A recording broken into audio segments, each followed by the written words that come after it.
And I did it, I kept quiet, I kept silence about it. I'm not a woman. No, you are a male. No, you are not a woman.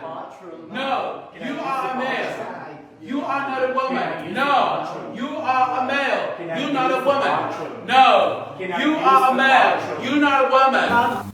Yeah, I'm a trans woman. I'm happy for it, and I just want to live my life. This is my body, you know? And I have to be comfortable within this. But can you see what we have to go through as women? And I always say, if it was a straight cis woman, she would have get better support. Yeah. She would have been assist much better. Yes.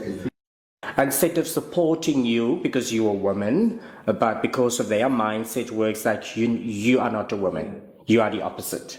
So you need to take the punch. You are a punch bag. You can name it.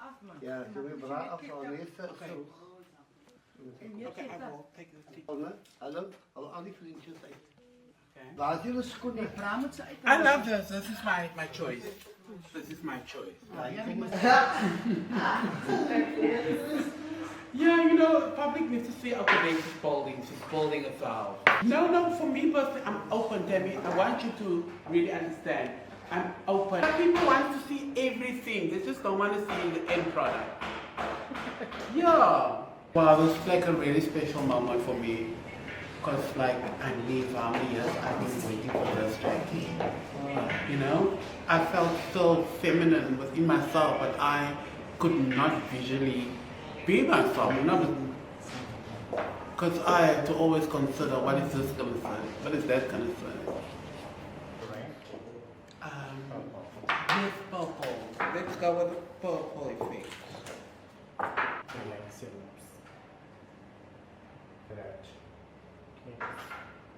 I came from a party and this guy, I think that he really wanted sex with me, but I was like, I tried to run away from him and he started running after me. I started the feeling, you know, I'm afraid right now, and I ran and, you know, he threw me with a stone against my head. And I don't know where I got, and he still followed me, and I don't know where I got the power. I actually jumped over a fence and I got to the other side of the fence. I can remember that, you know, I couldn't speak because it was so much shock.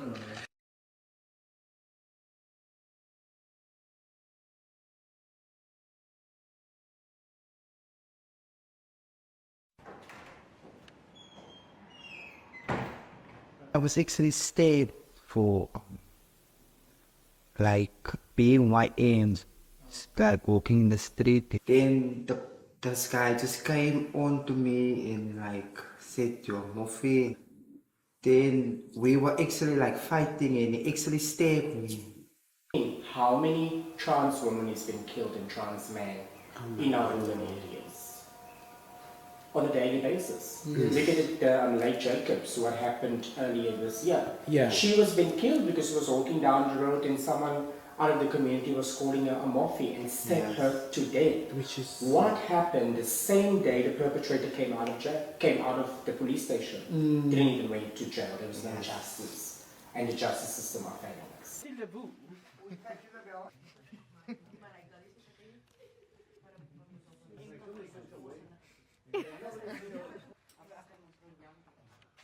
I left out actually to get away from all that because it can affect you mentally and it can put you in a lot of depression.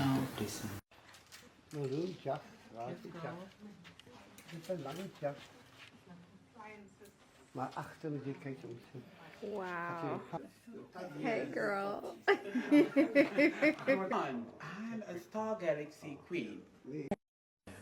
I'm a survivor of rape. When you find out that I'm a trans woman, he start beating me, start swearing at me.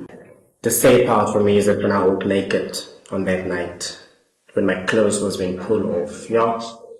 And when people was laughing still at me and mocking me and peeping and, you know. sad part about it is that if you enter a place what you think in the back of your mind is the first place that you need to report this matter, and it's a place where you feel as a woman that is a safe space, which is not. When I have this incident where I was being raped on that night, now when I entered the police station, it was not a safe space for me. I was being questioned. And the questions what we are being asked as a trans woman: what are you? Who are you? What are you? Are you a man or a woman? How can a man be being raped? And that is the reality. The only thing what I wanted that night was a place for safety and to be looked at, and also to open a case. But I was being refused to open a case. I don't know where I was. I don't know where I was. It was just a miracle to be able to be alive after that. I was raped. I was raped by two guys. I knew them. I never expected that from them. And, you know, when they were done with me, it was so brutal. It was really brutal. It was just, I can remember that I was just laying there. I was just laying there hopelessly, you know. I had to go through that pain. They really violated me as an individual. And I had to help myself again, you know, the psychological trauma that I faced. Yes. And the physical pain that I went through. Because I mean, having forced intercourse, it's pain. And you had support from your parents at that time. You know, I came out of a very household where my sexuality was not accepted. I didn't know how to handle that situation because of the stigma of community, my family, my friend circle. And you know, I did it I kept quiet, I kept silent about it. Me and my mother ended up alone because we went through abuse with my father. Many types of abuse, and she divorced my father, and we ended up alone, me and my mother. We had a strong bond. Yes. And yes, so afterwards, when I grew up and I got on high school, she started to tell me that what's wrong with me? Can I walk properly in the road? Because I'm starting to embarrass her by the way I walk, the way I talk. She said that if I feel I want to live this way, I want to live, which is not according to her and the law of the God and the Bible, then I need to leave her house. It is beautiful. Okay, so what are we going to do in the back? But the colors, man.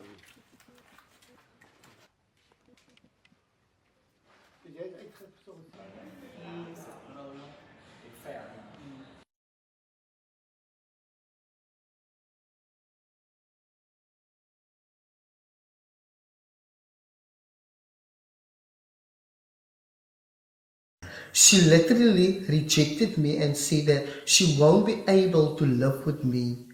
She won't be able to accept me for who and what I am. And she packed my bags, my clothes, everything.